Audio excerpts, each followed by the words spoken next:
Morning student, मैं Suman Sandhu Gurugram teacher training college Shri Vijaynagar online class में आपका स्वागत है। तो मैं आपको जो सब्जेक्ट है आपका हिंदी शिक्षण करवा रही हूँ, टीचिंग सब्जेक्ट हिंदी शिक्षण। तो इसमें पहले आपको मैंने करवाया था वाचन के बारे में, बताया था वाचन का अर्थ, उसकी परिभाषा और उसके दोष, और अब उसके है कि जो हमारे वाचन में दोष आते हैं उसको कैसे सुधार सकते हैं। तो इससे पहले मैंने आपको बताया था कि आप जो वाचन करते हो उसमें ध्यान देने योग्य बातें बताई थी। अब जो हमारे अंदर दोष आते हैं वाचन को सुधारने के लिए, जो दोष हैं उनको कैसे सुधार सकते हैं, तो अब उसके बारे में मैं आपको बताऊंगी। तो अब आपका जो है वाचन के दोषों को दूर करने की विधियां, वाचन के दोषों को दूर करने की विधियां, कि हम वाचन के दोषों को कैसे दूर कर सकते हैं, उनकी विधियां। आपको वाचन के दोषों की विधियां बता रही हूँ, बाद में आपको मैं करवाऊंगी सेस और वाचन, आज दोनों करवाने हैं। इसका लास्ट पॉइंट है कि वाचन के दोषों की विधियों को दूर कैसे कर सकते हैं। तो इसमें सबसे पहला पॉइंट आपका है वो है कि जो आपकी ध्वनि है उसमें क्या करना है, आवर्ती और पुनरावृत्ति, आवर्ती और पुनरावृत्ति कि इसमें जो आपका पहला पॉइंट है वो है आवर्ती व पुनरावृत्ति, कि जो आप पढ़ रहे हो, वाचन कर रहे हो, तो उसमें क्या करना है, आपको दोबारा उस चीज को पढ़ना है, उसका बार बार बोलकर अभ्यास करना है। इसमें क्या होता है कि जो भी हम बार बार अभ्यास कराकर, टीचर का ये फर्ज बनता है कि वो बच्चे को दोबारा रिपीट करवाए, उसका बार बार अभ्यास करवाकर उसकी जो वाचन दोष हो रहा है उसको दूर करे। उसके बाद है स्थान परिवर्तन, दूसरा है आपका स्थान परिवर्तन। स्थान परिवर्तन कैसे हो गया, जैसे कि स्थान परिवर्तन में ये होता है कि जिस बच्चे को शुद्ध बोलना आता है और जो बच्चा अशुद्ध पढ़ता है, तो आपको जो अशुद्ध पढ़ रहा है उस बच्चे को जो शुद्ध पढ़ रहा है उसके पास बिठाना है, उसके स्थान में परिवर्तन करना है, कि उसको जो बच्चा सही उच्चारण कर रहा है, सही वाचन कर रहा है, तो उसको शुद्ध उच्चारण वाले बच्चे के साथ में बढ़ाना है, जिसको जो बच्चा अशुद्ध पढ़ता है या अशुद्ध वाचन करता है। तो ये कौन सा पॉइंट हो गया आपका, स्थान परिवर्तन हो गया। तीसरा पॉइंट आपका है इसमें अस्पष्टता निवारण। तीसरा पॉइंट है आपका अस्पष्टता, क्या है, अस्पष्टता निवारण, अस्पष्टता निवारण।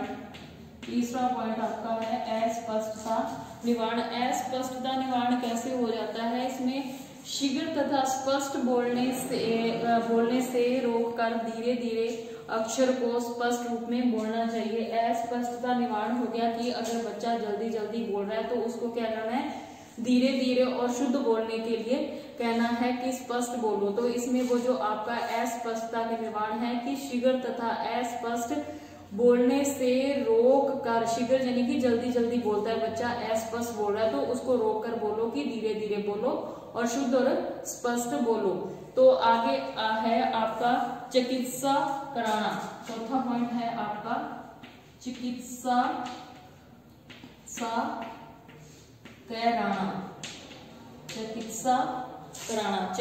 कराना यानी कि शारीरिक रूप से कई बार क्या होता है, बच्चे के किसी अंग में बोलने के जीवा दोष हो गया या ओष्ठ का दोष हो गया, तो इन बच्चों के उच्चारण से क्या है, चिकित्सा द्वारा उनको अपने क्या कर सकते हैं, ठीक करवा सकते हैं, उनका इलाज करवा सकते हैं अगर किसी बच्चे के किसी अंग में कोई विकार है तो। उसके बाद आपका पांचवा पॉइंट आ जाता है इसमें कि आपको जो करवाना है अध्यापक उच्चारण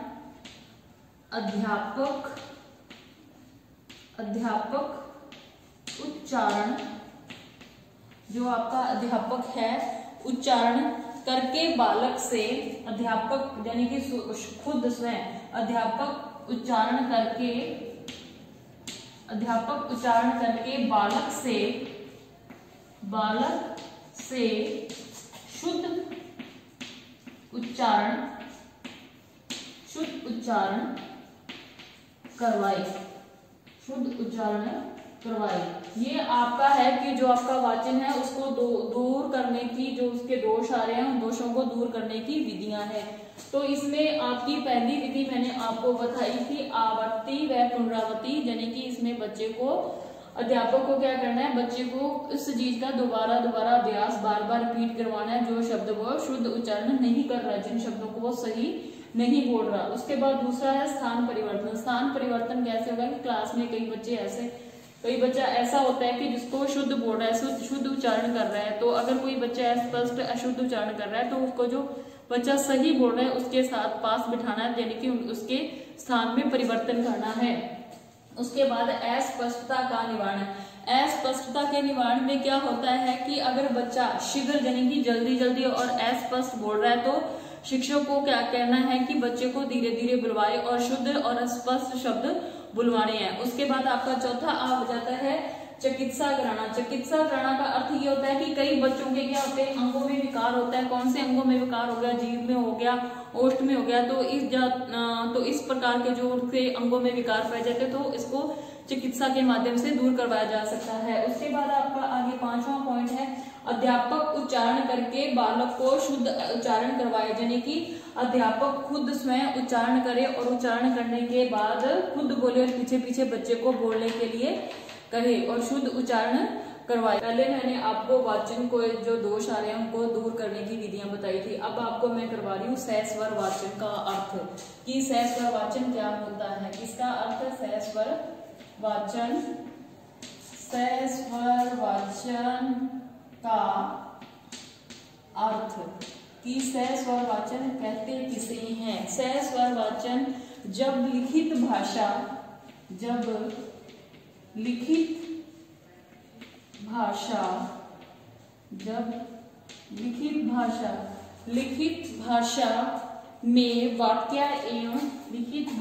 में वाक्य एवं भावों, लिखित भाषा एवं वाक्यों, भावों एवं विचारों जो हमारी लिखित भाषा है उसके भावों एवं विचारों से शुद्ध उच्चारण, जैसे कि जब लिखित भाषा में वाक्य एवं भावों एवं विचारों से शुद्ध उच्चारण समझने के लिए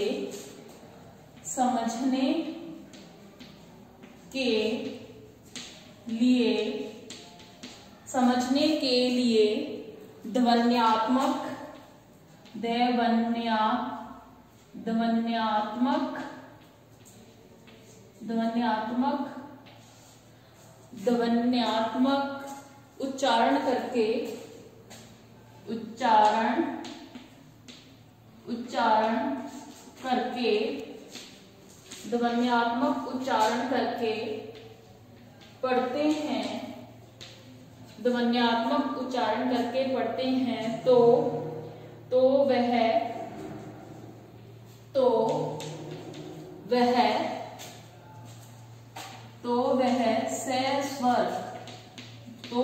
सहस्वर वाचन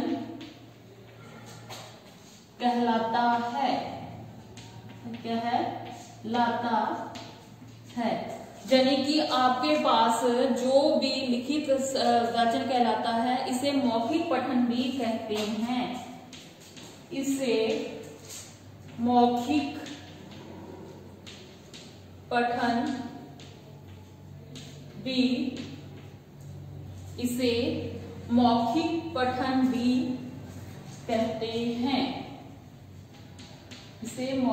पठन भी कहते हैं।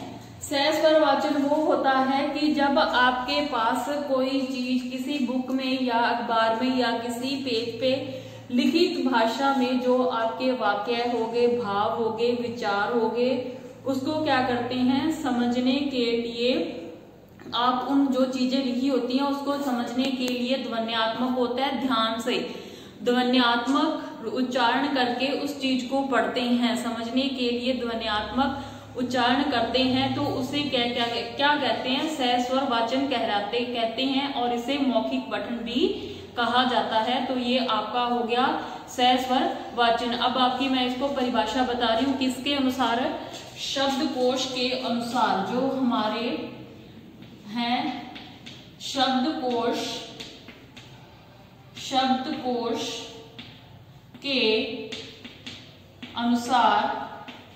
शब्दकोश के अनुसार इनका मानना है कि मौखिक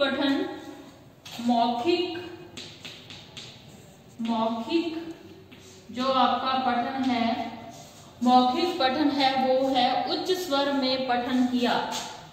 मौखिक पठन उच्च स्वर में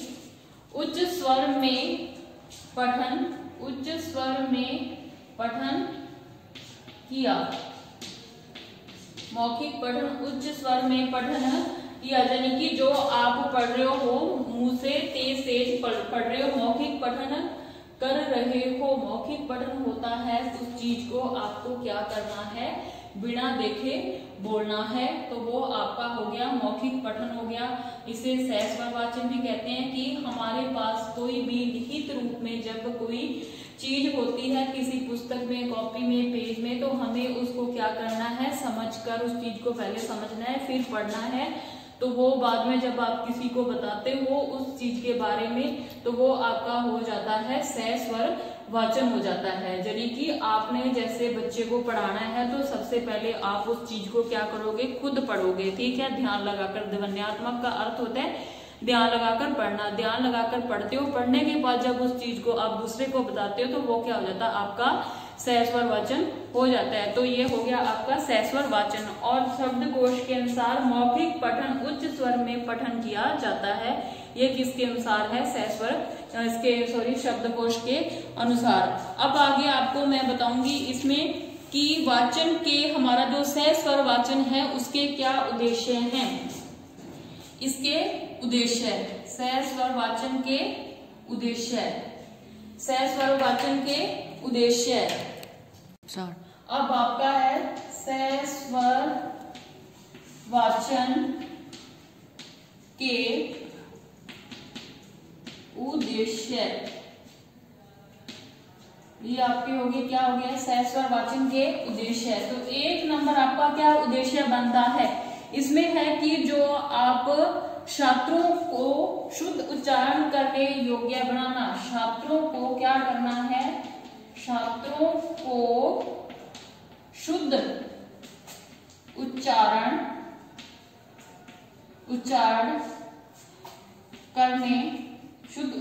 करने योग्य बनाना।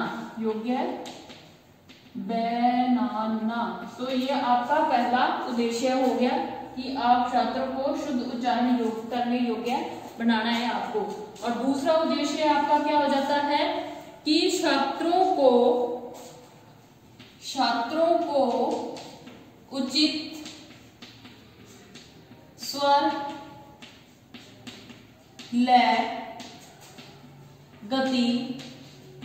बच्चे को आपको क्या करना है, उचित स्वर, गति, लय, यति आदि से पठन। बच्चे को आपको क्या करना है, उचित स्वर, लय, गति, यति आदि से पठन की योग्यता कराना।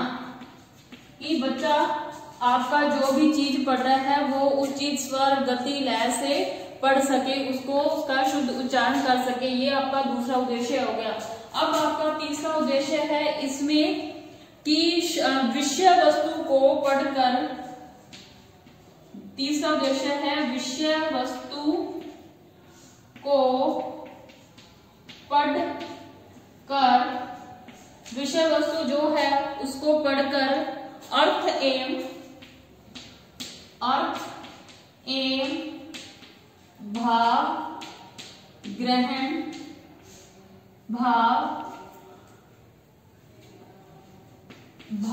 ग्रहण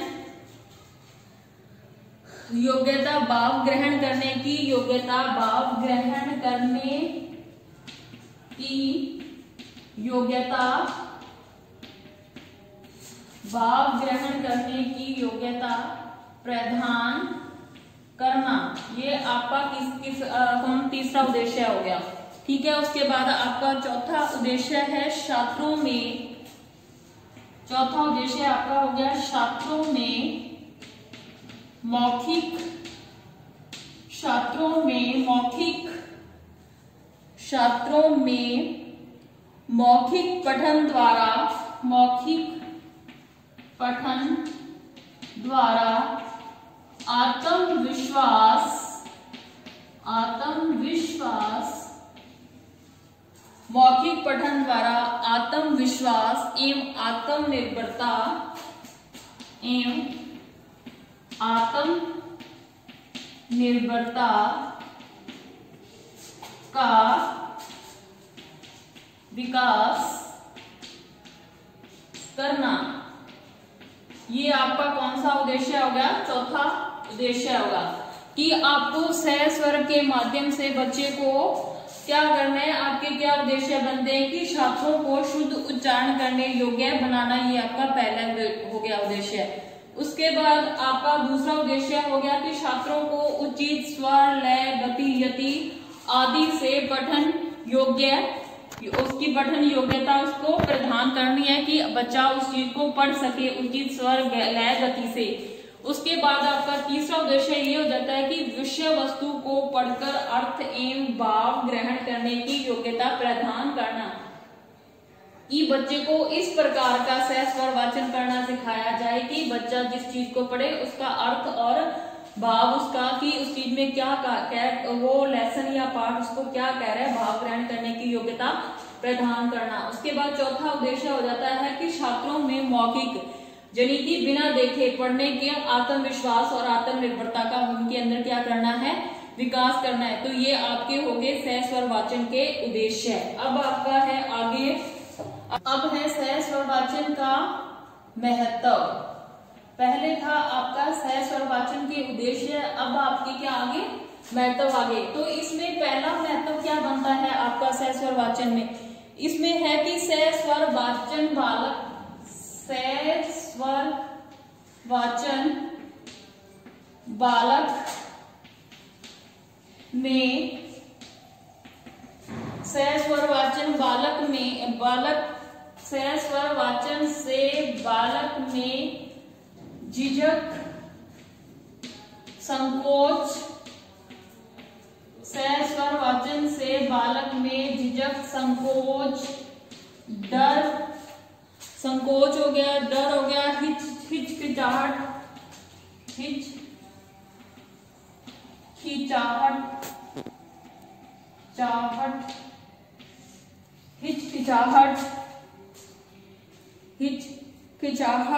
की चाहट आदि का निराकरण होता है, आदि का निराकरण होता है, आदि का निराकरण होता है। इसमें क्या होता है कि हम सह स्वर वाचन बच्चे को करवाते हैं तो इसमें बच्चे का झिझक होगी, संकोच होगी, डर हो गया, हिचकिचाहट क्या होती है, उसका निवारण होता है। दूसरा है छात्रों का, दूसरा है छात्रों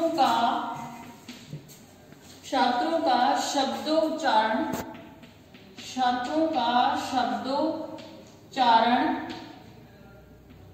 शब्दोच्चारण शुद्ध होता है। दूसरा है कि छात्रों का जो शब्दों उच्चारण बोलने का तरीका वो क्या होता है, शुद्ध होता है। और तीसरा आपका बनता है इसमें कि अक्षर विलास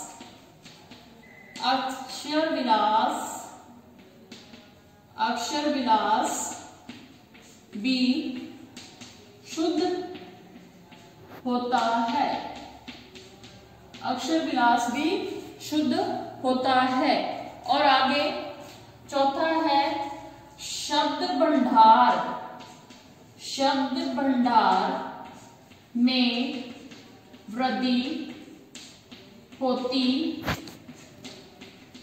है। उनके शब्द भंडार में क्या होती है? वृद्धि होती है। उसके बाद पांचवा है बालक की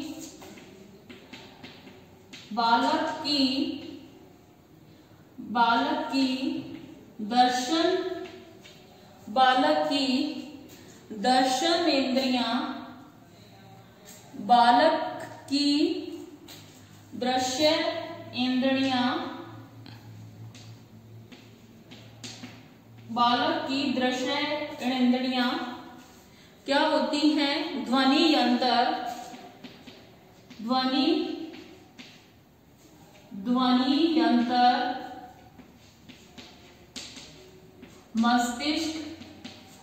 मस्तिष्क, बच्चे का जो ध्वनियां होगी, यंत्र हो गए, मस्तिष्क हो गया, तीनों का विकास होता है, दृश्य इंद्रियां यानी कि आपकी आंखें होगी, आपका ध्वनि यंत्र बोलना हो गया, आंखों की मस्तिष्क हो गया, इन तीनों का क्या होता है? विकास होता है। इसके बाद है इसके अभ्यास से बालक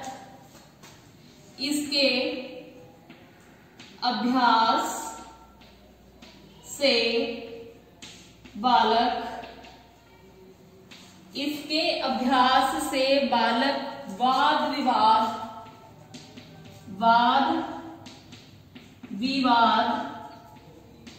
विवाद एवं भाषण कला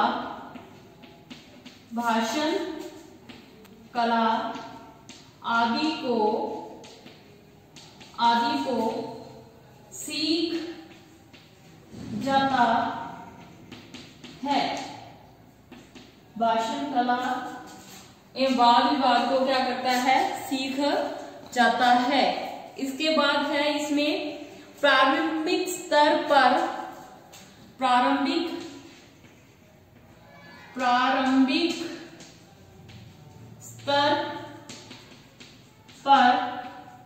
इसका अधिक महत्व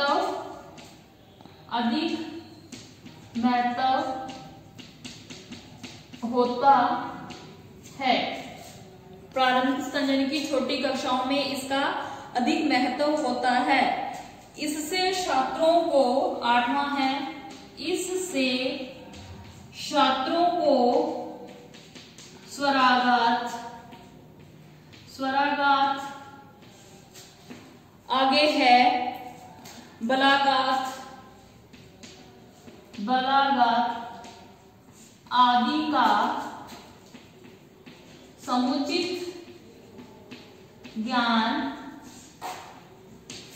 हो जाता है। ये थे आपके सहस्वर वाचन के महत्व जन की, इसकी क्या इंपॉर्टेंस है। अगर हम बच्चे को सहस्वर वाचन करवाते हैं तो सबसे पहले क्या होता है? सहस्वर वाचन से बालक के अंदर जो उसकी झिझक है, संकोच है, डर है, हिचकिचाहट है, वो सब क्या हो जाती है? दूर हो जाती है, आदि का निराकरण होता है। उसके बाद है छात्रों का शब्द उच्चारण, जैसे कि कई बच्चे होते हैं शब्द का उच्चारण सही नहीं कर पाते, तो इससे उनके जो शब्द उच्चारण में सुधार हो जाता है। उसके बाद है अक्षर विलास भी शुद्ध हो जाते हैं। कई बच्चों को क्या होता है? अक्षरों का पूर्ण ज्ञान नहीं होता, जैसे मात्रा का नहीं होता, आगे रह का पूर्ण ज्ञान नहीं होता, तो इससे उनके अंदर क्या उस चीज का अक्षरों का विलास होता है। उसके बाद है शब्द भंडार में वृद्धि, यानी कि बच्चा अधिक से अधिक शब्दों के भंडार उसके पास प्राप्त हो जाते हैं, वह सीख जाता है। उसके बाद आगे है बालक, पांचवा है बालक की दर्शन इंद्रियां होगी, ध्वनि यंत्र हो गया, मस्तिष्क हो गया, इन सब का क्या होता है? तीनों का विकास होता है। इन तीनों का क्या होता है? विकास होता है। इन तीनों का क्या होता है? विकास होता है। उसके बाद है इससे बालक इसके अभ्यास से, जो इसका अभ्यास है, इसके अभ्यास से बालक में वाद विवाद एवं भाषण कला आदि को क्या करता है? सीख जाता है, भाषण कला आदि को सीख जाता है। उसके बाद है प्रारंभिक स्तर यानी कि छोटी कक्षाओं में इसका अधिक महत्व होता है।